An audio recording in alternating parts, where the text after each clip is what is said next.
Jadi sudah tidak lagi kita bicara tentang solid dan tidak, sudah solid memang. Kan yang kalau bicara yang bicara tidak solid itu kan yang mempersepsikan di luar. Tapi kalau di dalam itu sangat solid. Justru karena solid itu kami tahu tidak usah banyak bicara.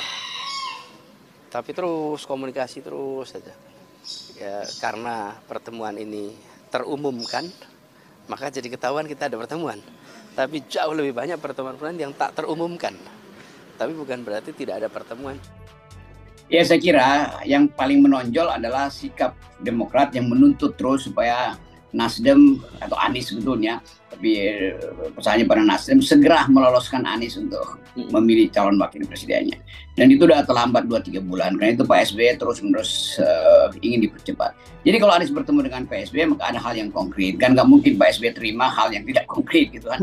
Itu poinnya di situ tuh. Tetapi lebih dari itu, memang ada dorongan yang makin lama makin kuat, dan bahkan setengah putus asa orang bilang udah siapa aja lah, yang penting Anies masuk dulu di dalam koalisi, dalam kompetisi. Kan itu juga poin bagi Anies, bahwa siapapun sebetulnya yang dia pilih jadi wakil presiden, orang akan peduli juga tuh, orang akan peduli bahwa Anies membawa visi perubahan tuh. Tetapi dalam kalkulasi itu juga kita mesti ingat bahwa koalisi ini adalah 3 partai yang masing-masing punya egonya tuh. Jadi bisa juga Anies nggak dapat tiket justru kalau misalnya bukan AHY atau sebaliknya tuh. Jadi tetap kalau kita lihat dari kacamata pertandingan paradigma itu, mereka yang ada di bawah paradigma Anies menginginkan cepat-cepat ide perubahan itu diucapkan tuh. Dan itu yang nggak bisa mereka tahan tuh. Dan kelihatannya itu juga kepentingan politik yang lebih besar tuh, bahwa orang ingin segera ada kejelasan baik pada Anies maupun pada Pak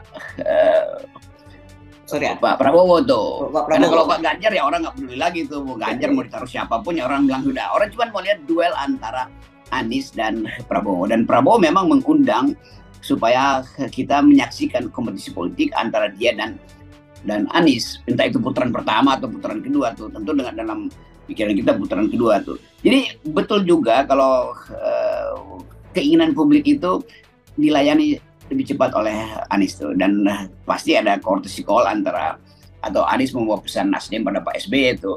Dan setelah itu kalau udah beres baru ketemu dengan PKS tuh. Jadi urut-urutan berpikirnya jelas bahwa Anies akhirnya menemukan semacam keteguhan hati untuk terus memikirkan nasib koalisi ini. Tapi sekaligus determinasi itu datang dari tuntutan publik. Nggak mungkin Anies itu tiba-tiba mempercepat pertemuan dengan SBY atau dengan Surya Paloh kalau dia nggak melihat bahwa relawan di seluruh daerah itu udah mulai resah tuh. Jadi jangan sampai relawan itu akhirnya putus asa. Dan itu sebetulnya yang kita dorong dari awal supaya Anies masuk dalam kompetisi politik. Sama kita dorong juga Pak Prabowo, dan Pak Prabowo bahkan tanpa didorong dia emang udah bersiap untuk face to face dengan atau head to head dengan Anies tuh. Sementara PDIP ya masih pusing karena masih berharap ke janji Jokowi, kan itu konyolnya. Jadi tetap kita lihat bahwa mungkin dalam satu kali putaran itu langsung terlihat Anies akan masuk putaran kedua bersama Prabowo. Ini indikasi yang kira-kira masuk akal kalau kita bayangkan sejak hari ini. Secara real politics cuma AHY sebetulnya. Kan Sandi mau ngapain itu kan, pasti disuruh Jokowi berhenti, jangan dukung Anies, selesai itu. Direktur juga begitu. Jadi memang dari awal terlihat Demokrat diuntungkan oleh keadaan politik sehingga bisa muncul terus-menerus konsisten sebagai partai oposisi. Kalau PKS memang dari awal memilih untuk jadi oposisi itu. Jadi sebetulnya politik kita udah selesai kalau Anies besok mengumumkan bahwa dia berpasangan dengan AHY, dan Prabowo dengan sendirinya harus tentukan siapa pasangannya tuh. Kan nanti kalau ada debat-debat misalnya undangan BEM, undangan universitas yang bersiap-siap untuk menjadikan kampus itu sebagai panggung pertandingan politik, orang akan tuntut Pak Prabowo datang dengan siapa calon wakil presidennya, itu dibikin juga Anies tuh. Jadi intinya bahwa yang kita sebut pemilu yang basisnya intelektualitas sudah dimulai oleh Visip UI nanti beberapa hari lagi itu pasti akan diikuti oleh Diponegoro, oleh Muhammadiyah segala macam, dan pasangannya mesti ikut dong supaya fair tuh. Kalau enggak orang anggap ya Anda bagaimana Anda mau jadi presiden kalau Anda nggak punya pasangan wakil presiden, karena konstitusi pastikan itu peserta kompetisi capres itu adalah presiden dan wakil presidennya tuh. Jadi penting sementara KPU menunggu nanti formalnya bulan November nanti, tapi kampus sudah nggak tahan itu. Kita mau uji, kampus mau uji itu pertarungan gagasan di antara calon-calon presiden bersama wakil presidennya. Jadi bagus juga kalau besok Anies mengatakan saya akan datang ke UI bersama calon wakil presiden saya, itu AHY misalnya. Lalu Prabowo bilang oke, saya juga udah siap tuh. Jadi Prabowo juga mesti dalam 2-3 hari ini memutuskan kan. Kalau Ganjar ya udah itu masih berupaya untuk minta cinta dari Jokowi itu. Dan itu bahayanya kalau PDIP, kelihatannya PDIP akan sangat terlambat tuh. Karena mesti nunggu dulu kepastian transaksi ideologinya belum selesai. Tapi transaksi ekonominya juga, transaksi amplop belum selesai kan.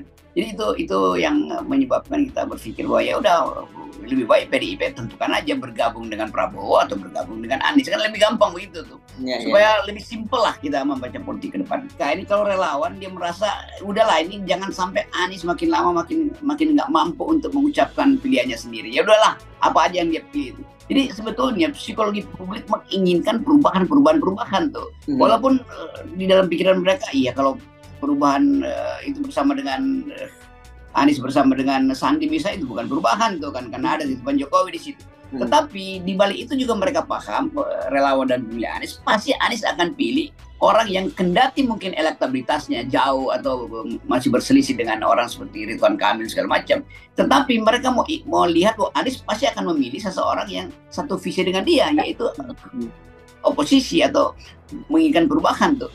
Jadi bukan sekedar mengatakan siapapun yang dipilih Anies, itu sekaligus pesan bahwa Anies siapapun yang Anda pilih, yang penting orang itu dia pro dengan Anda, dengan perubahan. Mungkin dia bukan tokoh politik, tapi yang penting dia pro dengan Anda kan. Supaya ada kepastian bahwa perintah konstitusi pencapresan itu harus presiden dan wakil presiden. Jadi kira-kira itu tuh. Dan kita menganggap bahwa banyak orang yang merasa udahlah cawe-cawe segala macam nggak penting lagi tuh. Yang penting kita mau lihat ada Anies masuk di dalam kompetisi dan ada Prabowo ikut di dalam persaingan yang fair tuh. Orang cuma melihat itu, orang nggak mau lihat Ganjar lagi tuh, karena orang menganggap Ganjar nggak ada kepastian kan. Jadi kalau orang bilang Rocky Gerung kok mengenyapkan Ganjar, ya memang Ganjar tidak mungkin diterbitkan kalau Megawati masih ngotot untuk cari dukungan dari Jokowi, kan itu hanya itu intinya. Karena Jokowi udah pasti itu ke Prabowo, udah selesai itu. Jokowi pasti anti Anies. Jadi karena itu udah gampang kita lihat kan. Kalau kita lihat misalnya kelihatannya Pak Jokowi menganggap udah pasangan Prabowo dan Erlangga itu lebih masuk akal tuh, karena Prabowo datang dengan semangat nasionalisme atau semangat patriotisme atau semangat bela bangsa, sementara Erlangga datang dari tradisi teknokratis itu. Karena Golkar ada partai yang teknokratis dan partai tengah artinya partai yang ya ideologinya tidak terlalu harus menonjol, yang penting dia mampu bekerja tuh. Dan kemampuan Golkar untuk mengisi infrastruktur kabinet itu luar biasa kan. Siapapun yang disodorkan oleh Golkar pasti kemampuan teknokratisnya udah terandal tuh. Jadi Pak Prabowo mungkin tinggal menganggap bahwa dia hanya perlu para pekerja teknis, karena secara ideologis itu udah diambil oleh Gerindra tuh. Jadi Golkar atau Erlangga merasa ya udah secara masuk akal Gerindra dan Golkar itu dengan satu paket. Gerindra pegang ideologi NKRI harga mati, Golkar pegang ideologi pembangunan yang memang ditakdirkan untuk hanya dimiliki oleh Golkar tuh. Lain misalnya kalau PDIP mau ambil dari PKB, itu nggak ada teknokrat di situ tuh, karena itu ideologi semua tuh kan. Jadi kelihatannya itu maksudnya, dan saya kira Pak Jokowi paham itu, dan dugaan saya Erlangga akan dipasangkan dengan Pak Prabowo. Kenapa? Karena Erlangga sudah disorongkan ke PDIP lalu dipanggil lagi untuk pergi ke Gerindra. Kan itu artinya ada kepastian pada Jokowi bahwa oke, dia lebih pantas dengan Gerindra. Ini cuma cara kita melihat deskripsi ya, bukan cara kita mempersoalkan bahwa akhirnya Prabowo diatur juga sampai soal wakil presiden oleh Pak Jokowi kan. Itu soal lain lah.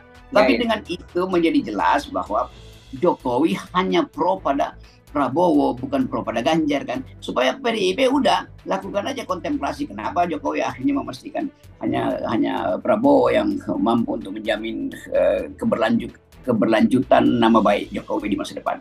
Jadi kita ingin sebenarnya, walaupun Mahkamah Konstitusi meloloskan itu, tekanan publik akan memaksa Gibran tuh ya nggak etis kalau saya dampingi Pak Prabowo, karena itu seolah-olah keistimewaan bagi saya.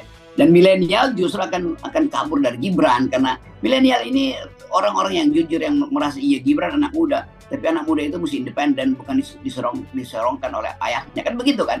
Jadi sebetulnya bagus betul begitu. Saya ingin supaya Mahkamah Konstitusi memutuskan diturunkan 35%, 35 tahun usia itu, tapi Gibran kemudian bereaksi sebagai seorang anak muda yang cerdik membaca politik, lalu dia akan peroleh nama, jadi dia bisa nabung ke 2029 kan, sehingga akhirnya Erlangga tidak terhalang hanya karena Gibran diloloskan sebagai wakil presiden melalui keputusan Mahkamah Konstitusi itu.